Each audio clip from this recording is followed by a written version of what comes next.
Assalamualaikum warahmatullahi wabarakatuh. Waalaikumsalam warahmatullahi wabarakatuh. Tak buka ambek beberapa pertanyaan. Oke, siap. Oke, jawab cepat ya. Anu, sampean tanya, aku jawab. Ah, Oke, siap. game apa sosmed? Sosmed, Traveling rebahan. rebahan. Oh, sosmed rebahan. Wah, cocok ya. Berita sinetron. Berita lah. Oh, berita. Video foto. Video, Gunung apa pantai? pantai, Pantai ya. Di dalam apa di luar? di dalam. Ini apa ini yang terakhir? Enggak kerjaan itu. Oh Kerjaan. iya. Oke, oke. Senang di dalam ya berarti. Heeh. Serius. Iya. Urusan kerjaan ya? Heeh. Kerjaan, ya sih. Di dalam lebih enak. Lebih enak di dalam. Tapi kadang harus seimbang sih. Harus Di seimbang. dalam sama di luar harus seimbang. Perkenalan ini dengan siapa dan dari mana, terus kesibukannya apa? Belum kenal saya, Mas? Belum Oh, saya. belum.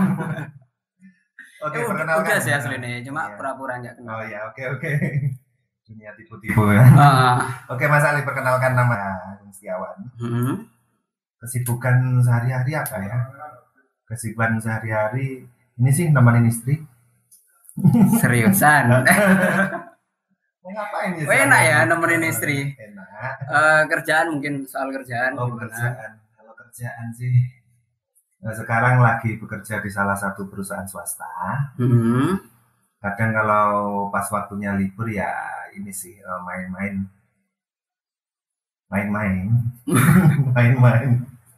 Mas Agung domisili di Pesanggaran. Pesanggaran. Ada cerita soal Lintang Kidul. Ya. Salah nggak saya nyebut no? Betul sekali. Lintang Kidul ya. Nah, Cross check, stalking sebagai video dan editing. ya. Oke, nah bisa diceritakan Mas itu soal apa itu? Maksudnya Lintang Kidul terlebih dahulu. Lintang Kidul ini sebetulnya awal pembentukan untuk mengumpulkan apa ya namanya potensi yang ada di selatan, khususnya di Banyuwangi Selatan. Sebetulnya kan anak-anak muda ini kan punya banyak potensi kan, khususnya di bidang seni budaya. Jarang loh sekarang anak-anak muda itu yang masih cinta dengan seni budayanya itu jarang banget. Oke. Jadi sebisa mungkin Lintang Kidul ini ya siapa tahu ya ke depan nanti bisa lebih besar. Amin. Ya semoga bisa jadi salah satu wadah bagi anak-anak muda untuk mengembangkan kreativitasnya. Oke, Lintang Kidul itu sebuah musik Lintang Kidul atau ada lain? Ya sementara ini channel YouTube Mas. Channel YouTube musik khusus musik Banyuwangi tradisional. Banyuwangi klasik. Terus ada Kavi itu sama atau berbeda? Satu ini sih sebetulnya. Kan anak-anak di selatan nih ya, di selatan sebetulnya kan banyak sekali potensi kan. Selain mereka yang suka tentang seni budayanya, seni budaya klasik, mereka juga banyak anak-anak yang memang terjun ini di organisasi keagamaan. Oke. Dan beberapa dari mereka memang ada yang suka nyanyi, suaranya juga enak-enak. Bisa bisa dilombakan kalau misalkan disandingkan sama artis-artis yang sudah profesional bisa bersaing. Okay. Nah, tapi ini untuk menjembatani anak-anak untuk lagu-lagu religi, sedangkan Lintang Kidul untuk lagu-lagu klasik. Gitu. Jadi yang religi dapat, klasik dapat. Iya. Gitu ya. Biar selaras antara dunia dan akhirat gitu. Oh, cocok sih. Terus di situ sebagai istilahnya memang yang membuat itu, yang menggagas istilahnya, atau memang fokus di video dan editing? Awal-awal mulai cerita ini. Ya sebetulnya yang menggagas juga sih. Oke, yang cuma menggagas biar ikut terlibat di dalamnya, masuk di bagian video sama editing aja gitu. Kalau kesannya kayak jadi produser gitu kok kayak gimana gitu ya. Dibilang produser juga nggak punya perusahaan gitu kan, nggak punya rumah produksi, nggak punya. Secara modal kan memang nggak punya gitu kan. Kita juga berangkat dari awal itu anak-anaknya, termasuk anak-anak ini yang punya banyak potensi, Ya nggak semuanya punya modal, rata-rata modalnya cuma modal nekat. Jadi biar mereka sebagai talentnya, jadi yang bagian di depan kamera, saya di belakang kamera. Di belakang kamera itu artinya Belakang kamera mas, kamera di belakangnya. mengatur ya. Oke, sebelum saya ke pertanyaan selanjutnya soal kegiatan Mas Agung sebagai video dan juga editornya. Nah ini menarik sekali terkait Lintang Kidul dan juga Kavia Kavi gitu ya. Kavi Story. Apa? Kavi Story. Kavi Story. Channel YouTube-nya Kavi Story, cuma akun Instagramnya aja mau dipakai Kavi Story ternyata udah ada yang pakai gitu. Walaupun hashtag apa underscore dan lain-lain masih ya. Ya, tapi kayaknya enggak sih. Tapi kalau misalkan pakai underscore, pakai titik gitu kan susah. Oh iya sih. Makanya dibikin Kavi ya Kavi gitu aja. Harapannya ke depan, tapi ini kalau nggak salah kemarin sudah ada info banyak diundang kemana-mana. Lumayan, lumayan gara-gara channel YouTube ini alhamdulillah teman-teman ini sih yang di Lintang Kidul itu yang awalnya orang-orang nggak tahu, sekarang udah banyak yang tahu. Awalnya mereka banyak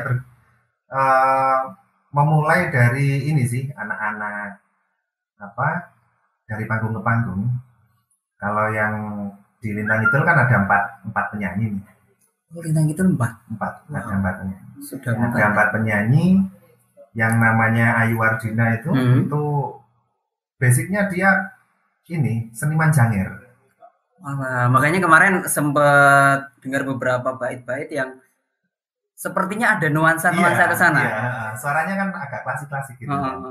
Dia memang berangkatnya dia seniman jangir. Memang dia sudah populer di dunia perjangiran, tapi di dunia tarik vokal dia sebelum terjun ke dunia YouTube hanya dikenal sebagai penyanyi jangir gitu. Jadi fansnya itu sebetulnya udah banyak, tapi ya kalangan perjangiran aja. Wah ini. Ternyata tapi banyak juga loh.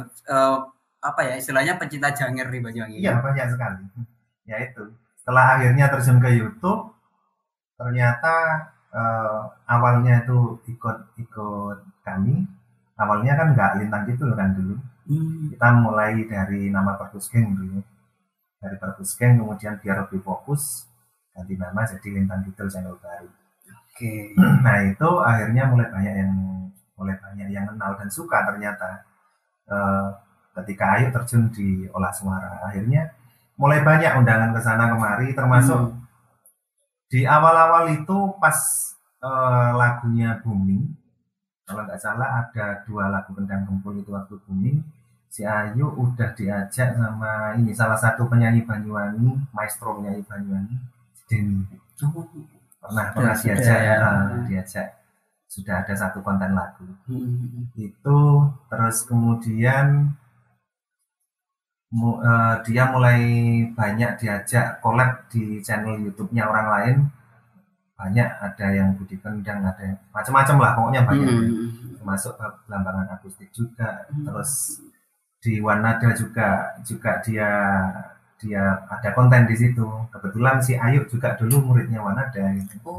Tapi memang baru ngangkat itu ketika sudah terjun di dan alhamdulillah dari namanya yang ngangkat dari YouTube itu dari panggung ke panggung itu udah mulai banyak. Oke, insya Allah habis ini pandemi selesai tambah rame ya. Amin. Itu yang Ayu Wardina. Oh gitu. Itu belum yang Tamami. Tamami juga gitu. Oh storynya sendiri-sendiri. Kapan-kapan bisa kesini ya. Mantap. Oke. Terus. Kalau yang Tamami itu bahkan yang awal itu nggak ada yang tahu nama Tamami. Padahal dia punya suara khas Cengkok Gandrung. Sejak itu Cengkok Gandrung dari selatan. Iya. Sejak dia masuk ke channel YouTube kami, namanya mulai ngangkat, udah mulai banyak. Sekarang udah mulai beberapa ada yang tampil ini, ada yang minta Tamami untuk tampil dari panggung ke panggung. Termasuk ada yang di channel YouTube, ada beberapa channel YouTube lah dia juga ingin collab. Termasuk naiknya nama-nama mereka juga diikuti sama Reka Stefania sama Agnes juga. Itu yang berarti total 4 ya. Dan memang keempat penyanyi ini punya ciri khas vokal sendiri-sendiri sih. Jadi memang mereka punya brandingnya masing-masing gitu.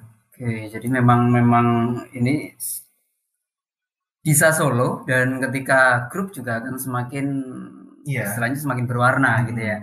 Nah ini keempat-empatnya itu tadi di Lintang Kidul cewek-cewek semua. Nah, anak-anak yang bagian ini pemusik itu basicnya mereka sebelumnya ini tukang ngiringi ya kadang janger kadang jaranan gitu.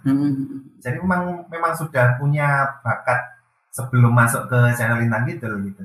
Oke. Jadi ketika masuk ya alhamdulillah kayak si kendangnya itu juga sekarang banyak diminta juga. Soalnya itu saya lihat shootnya kendang lumayan banyak juga. Ya. Saya soalnya juga istilahnya mengamati gitu. Karena kemarin sempat. Mas Ali bisa kendang?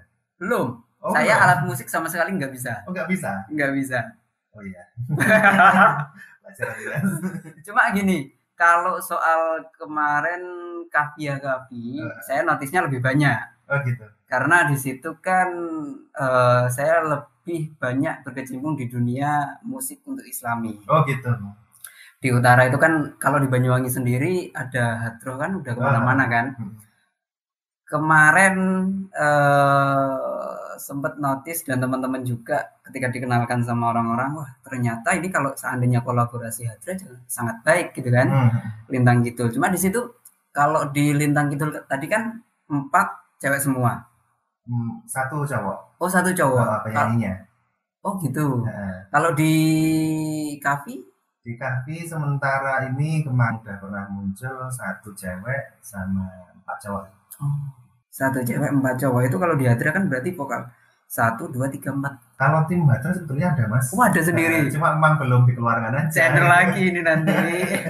Ya mungkin suatu saat nanti inilah ada musik sesekali kita tampilkan musik Hadra di Kahvi setelah ini. Oke, saya request itulah.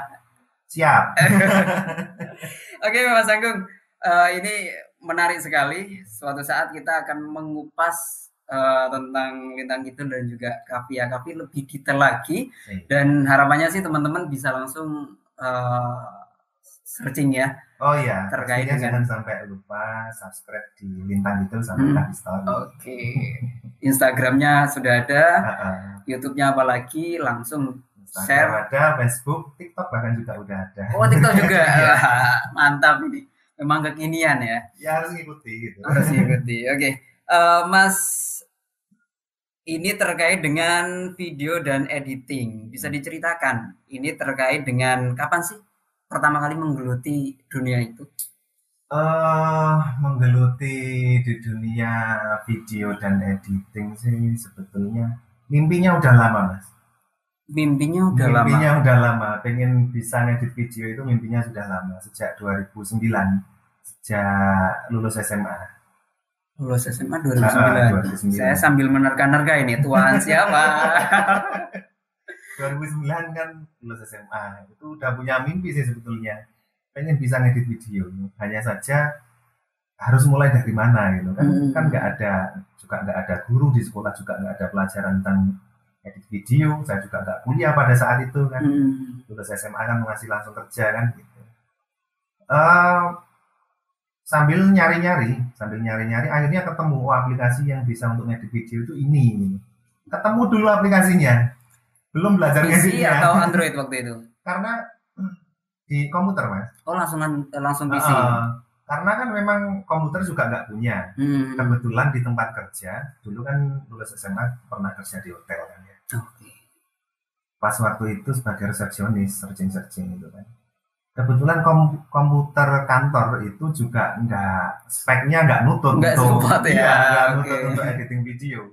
Akhirnya ya udahlah, yang penting ini dulu tahu aplikasinya, terus lihat tutorial dulu gitu kan. Baru terrealisasi ketika 3 tahun kemudian saya kuliahnya di Banyuwangi aja, Poliwangi kan. Sambil kuliah mondok. Nah, pas di pondok itu malah di pondok. Pas di pondok kebetulan waktu kuliah udah punya laptop itu pun dapat dari apa hasil warisan dulu, tumbuhan warisan mas. Oh, Orang tua dapat warisan tanah itu. tapi warisannya orang selatan nih. Ya enggak lah. Kebetulan belum apa juga bukan keluarga priayi sih. Oh. Jadi ya dapat dikit, yang sebagiannya dibelikan laptop itu.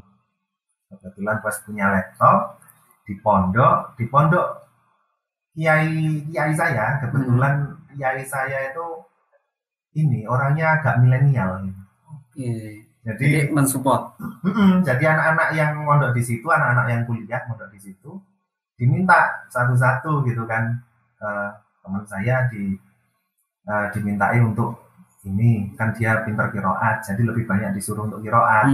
Ada yang dia ini apa ototnya kuat gitu kan, dia lebih banyak ini disuruh ngantar sana ngantar sini urusan perlengkapan gitu. Saya kan lebih seneng di desain grafis kan, desain grafis sama video.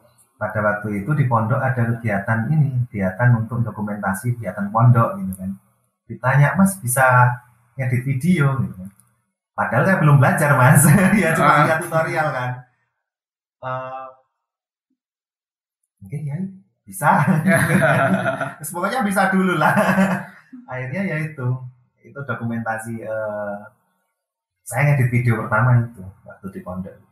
Dan video. Itu pokoknya bilang bisa aja dulu ya.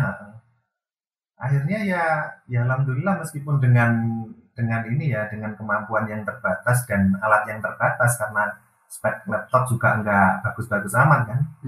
Alhamdulillah bisa jadi video, yang akhirnya video itu diputar dokumentasi siangnya, sore itu ngedit sampai maghrib. Pas habis isya itu ada acara puncaknya, itu diputar yang disaksikan oleh para tamu undangan termasuk warga kampung di sekitar pondok itu. Wah itu cukup cepat loh mas. Cepat memang. Ambil editing dan ditampilkan dalam bisa dikatakan kurang dari 1 hari. Betul sekali, saya juga nggak nyangka. Bahkan ada warga yang rumahnya depan pondok pas kan waktu itu. Dia memang sehari-harinya pekerjaannya ngedit video. Dia tanya ke saya habis acara itu kan, besoknya tanya, Mas Agung ngedit video berapa lama? Paling 2 jam mas. Hah? Cepet banget gitu kan. Lah aku biasanya mas, biasanya seminggu minimal kan ya gitu. Seminggu. Gak ngerti mas, kayaknya yang enak aja sih ngedit video cuma gitu aja gitu kan. Ya itu sih, itu awal mula ngedit video. Oke, harus dilaminating itu videonya. Video pertama. Iya, masih ada di YouTube kok. Udah pernah aku upload di YouTube. Di YouTube pribadi sih. Oh, di YouTube pribadi. Tak kira lintang gitu nanti tak cari. Luar biasa, itu berarti otodidak ya? Secara otomatis semacam itu. Nah, 2009 kuliah itu waktu mondok kan saya kerja 3 tahun. Oh, kerja 3 tahun. Waktu mondok itu semester 3 kira-kira 2000 berapa berarti? 13-an ya. 13-an. Berproses dong tentunya ya. Berproses mulai gak bagus kok video pertama saya. Yang penting potong gitu aja. Tapi yang namanya pertama pasti ada kesan. Iya. Ya kan? Iya, benar. Pasti ada kesan. Nah, dari sekian banyak proses itu bisa diceritakan mungkin susah dan senangnya. Kapan sih sudah merasa bahwa klub saya berada di zona ini? Mungkin gear-gearnya sudah mulai. Gear apa ya? Sampai hari ini gak punya gear. Alah masa gak punya? Gak punya sama sekali. Punyanya kantor semua itu yang tak pakai. Kantornya sendiri? Ya enggak sih, kantor orang. Kan sekarang juga masih kerja di orang mas. Ya, jadi seperti apa itu? Yang jelas dulu yang penting gini sih, kalau prinsip saya sebisa mungkin apa yang ada di sekitar saya ya itu saya pakai, saya manfaatkan sebaik mungkin. Termasuk ketika saya buat video pertama itu dan editing pertama itu kameranya juga kamera ini loh Mas, dulu kan ada kamera pocket itu ya. Itu punyanya pondok. Pondok itu pun juga pinjam sama warga sekitar yang punya kamera pocket itu. Karena HP kan juga masih jelek kan kameranya, nggak mungkin. Kalau mau sewa kamera nggak mungkin lah. Pondok juga ngapain, bukan pondok besar kan, pondok kecil. Lagian juga cuma dokumentasi ala kadarnya gitu kan. Ya cuma pakai itu aja, pakai kamera pocket. Itu berproses, akhirnya mulai dari situ nyoba terus editing video. Termasuk objek video waktu di pondok yang tak pakai sebagai objek video ya aktivitas pondok gitu kan. Ketika udah keluar dari pondok, pada saat itu di warnet saya masih stagnan, pernah kerja di warnet setahun kerja di warnet, akhirnya diminta untuk kerja di ini SMA Negeri 1 Pesanggaran ini. Kebetulan di SMA punya handycam yang masih gambarnya masih kabur itu. Jadi yang masih belum HD. Yang tak pakai ya itu alat itu, si handycam itu tak pakai, objeknya ya kegiatan sekolah gitu. Sebisa mungkin lah alat yang ada di sekitar itu dipakai. Bahkan yang tak pakai ngedit waktu itu ya komputer sekolah. Komputer sekolah kebetulan kan waktu di SMA kerjanya sebagai operator sekolah kan. Tiap hari juga punya komputer di lab yang bisa tak pakai, ya itu tak pakai buat ngedit tiap hari. Jadi tiap ada kegiatan sekolah, ya itu tak dokumentasikan sekaligus sebagai sarana bagi saya untuk belajar. Termasuk pada saat bekerja di SMA itu, dulu Banyuwangi pernah mengadakan ini lomba video kreatif pada saat itu. Season pertama saya ini ikut nekat lah. Pokoknya bondo nekat Mas. Nggak punya alat, skill juga masih ala kadarnya. Ya udahlah, yang penting ikut aja. Ikut wes. Ikut temennya juga anak alumni situ, anak alumni SMA. Ya udah wes berangkat. Akhirnya pada saat itu lomba video kreatif kita nggak dapat juara Mas. Setelah pengumuman kita padahal udah bikin semaksimal mungkin kan ya. Itu event pertama, season pertama. Nggak dapat di pengumuman, nggak dapat ini Mas, nggak dapat juara sama sekali. Kecewa kan. Pada saat itu Pak Bupati itu di pidatonya setelah diumumkan, Pak Bupati itu pidato gitu kan. Nanti tolong ditambahkan satu kategori juara lagi, yakni video dengan ide paling kreatif gitu kan. Akhirnya diumumkan pada saat itulah video kami gitu dapat juara itu Mas, kategori tambahan itu tadi. Kategori tambahan. khusus yang ngasih tambahan Pak Bupati itu. Oke, ya bisa dikatakan itu juara juga. Ya. Secara otomatis kan. Ya. Juara khusus. Itu season pertama. Tahun berikutnya ikut lagi membenahi karena udah dapat ini kan, di season pertama udah dapat banyak ilmu lah tentang videografi. Kita memperbaiki kesalahan-kesalahan yang di season pertama. Di tahun kedua kita ikut lagi, alhamdulillah dapat juara 2. Sejak itulah mulai menekuni ini. Kayaknya itu momentum sih. Momentum mulai serius di videografi. Dari sekian proses tadi Mas, luar biasa sih kalau menurut saya. Karena memang awal langsung create video dan dituntaskan dalam waktu yang cukup singkat menurut saya. Dan itu sebuah pencapaian. Belum lagi itu lomba pertama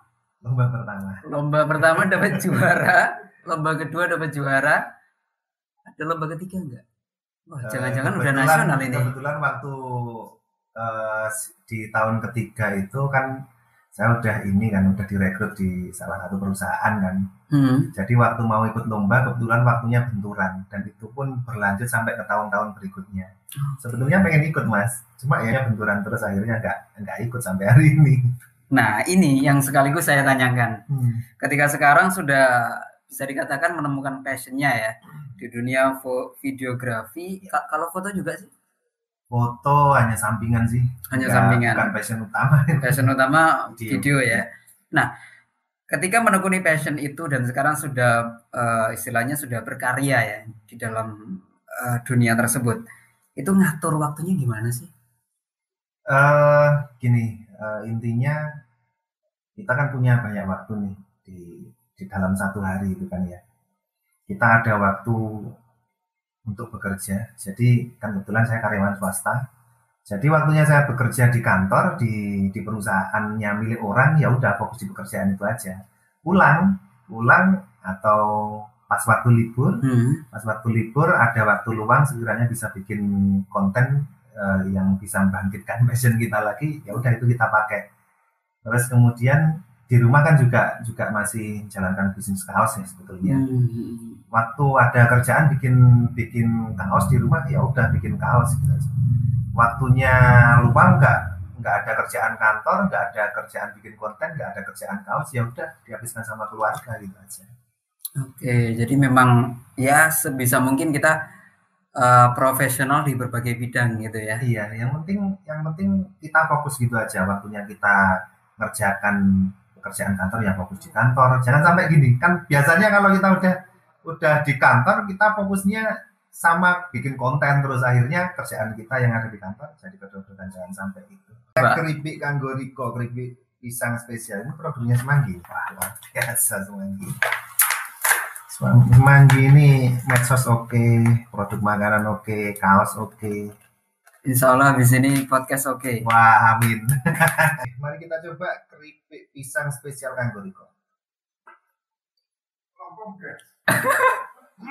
Rasanya guys, kalian harus nyoba. Wah, Gak, biasa enak loh. gak pengen meninggal kan tapi? Enggak, Enggak. saya nggak pengen meninggal dulu mas, masih punya anak istri. Oke. Soalnya biasanya gitu anak-anak TikTok. Enggak. Enggak ya. Oke Mas, kita lanjut. Itu tadi soal proses dari awal sampai kemudian juara-juara dan mulai sibuk dengan aktivitas-aktivitas kerjaannya. Intinya ketika bekerja ya harus fokus kerja. Ketika punya waktu luang untuk passion ya monggo gitu ya. Nah, banyak anak sebenarnya di luar sana mungkin atau bahkan saya sendiri yang masih awam itu untuk mengikuti jejaknya Mas Anggo. Ya kan? Beneran mas. Benar. Entah itu gear, entah itu skill dan lain-lain mungkin masih terbatas ya kan. Ada pesan dan tips mungkin dan lain-lain dari Mas Anggo. Kembali lagi ke awal sih, prinsip awal. Eh, Keterbatasan itu jangan jadikan penghambat kita untuk terus berkarya. Karena bahkan seringkali pada saat kita berada di posisi kita sedang terbatas gitu, terbatas alat, terbatas waktu, akan muncul banyak sekali ide-ide dan kreativitas baru.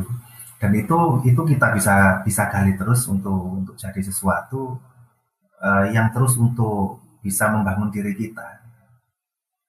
Jadi eh, kalau prinsip saya sih di dunia ini nggak ada orang pintar dan orang bodoh mas. Adanya hanya orang rajin sama orang malas gitu. Oke, saya termasuk yang mana itu? Tengah-tengah mungkin. Jadi kita tergantung kita mau jadi di posisi yang mana nih. Kita ingin jadi orang yang rajin atau orang yang malas gitu. Jadi yang orang-orang yang mengatakan bahwa dirinya aku bodoh, aku nggak bisa melakukan ini, sudah bukan zamannya. Karena sekarang informasi sudah terbuka lebar, kita mau apa saja semuanya sudah ada. Kalau mau cari orangnya, kita bisa searching di dunia maya sudah banyak. Kalau nggak ketemu orangnya, bahkan sudah banyak sekali tutorial-tutorial dan ilmu-ilmu yang tersebar gitu. Kita tinggal ngambil saja sekarang. Beda seperti zaman saya dulu di tahun 2009 itu ketika saya pengen ngedit video, medianya masih terbatas, bahkan YouTube pun masih belum semasif sekarang gitu kan. Kita mau tutorial tentang editing video belum banyak. Jadi memang masih susah sekali. Tutorial masih terbatas, masih ngeraba-ngeraba. Tapi ternyata dengan segala yang keterbatasan itu, kalau kita punya niat, suatu saat pasti kita akan ditemukan dengan tujuan kita. Oke, intinya konsisten aja dulu ya. Iya. Melakukan sesuatu hal, jangan langsung berekspektasi pada hasil yang maksimal gitu. Rata-rata seringkali kasus yang terjadi, kalau kita pada saat kita dalam kondisi terbatas, kita itu akan banyak sekali bikin karya. Oh, Gitu. imajinasinya Nah, ya. kalau kita sudah dalam kondisi yang enak gitu, alatnya sudah lengkap, timnya sudah lengkap, sumber dayanya semuanya sudah lengkap, seringkali kita males bikin bikin karya gitu. Kadang ide-ide pun juga banyak banyak yang berhenti gitu. Nggak seperti pada saat kita dalam kondisi terbatas. Benar sih. Dan ini bisa menjadi pelajaran untuk saya dan mungkin teman-teman yang lain yang ingin menggeluti dunia ini, bahkan dengan HP pun sekarang udah bisa. Bisa, bisa sekali. Bisa sekali. HP Bisa sekarang sekali. teknologinya udah canggih. Pakai HP aja kalau belum punya alat. Yakin bisa lebih bagusan HP daripada kamera profesional kalau kita bisa manfaatkan dengan sebaik-baiknya. Oke, niat dan kerja keras sih itu Iya. ya. Terus Mas, sebagai mungkin closing statement ini, perjumpaan kita di malam hari ini dan semoga ini juga menjadi awal untuk episode-episode selanjutnya saya dengan Mas Anggung. Karena nanti saya juga ingin mengupas tuntas teman-teman yang ada di selatan. Siap. Ya tadi tentang kahfi, kemudian tentang apa Lintang Kidul dan lain-lain, atau juga tentang bahkan nanti workshop di sini langsung praktek gitu sama Mas Anggung, kita belajar gitu. bareng gitu ya. Boleh. Boleh. Semoga selalu ada kesempatan untuk 1000 episode selanjutnya dengan Mas Anggung.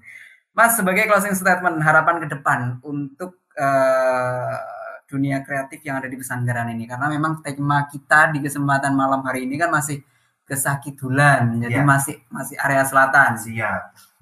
Harapannya bagaimana ini, Mas? Harapannya manfaatkanlah waktu sebaik-baiknya.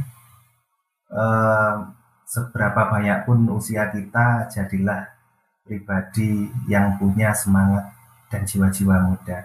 Apa gunanya anak-anak muda kalau kita tidak berkarya? Oke, tetap berkarya dimanapun kita berada, tetap semangat. Mantap. Seperti semangat Banyuwangi. Gitu ya. Oke. Semangat Banyuwangi pokoknya. Terima kasih Mas Anggung. Mohon maaf apabila ada salah tutur kata dan lain-lain. Sama-sama. Kritiknya boleh 2 bulan, Mas? Boleh, monggo silakan dicicipi. Mantap. Ada lagi nanti kalau mau bawa pulang. Siap. Kurang lebihnya mohon maaf. Assalamualaikum warahmatullahi wabarakatuh. Waalaikumsalam warahmatullahi wabarakatuh.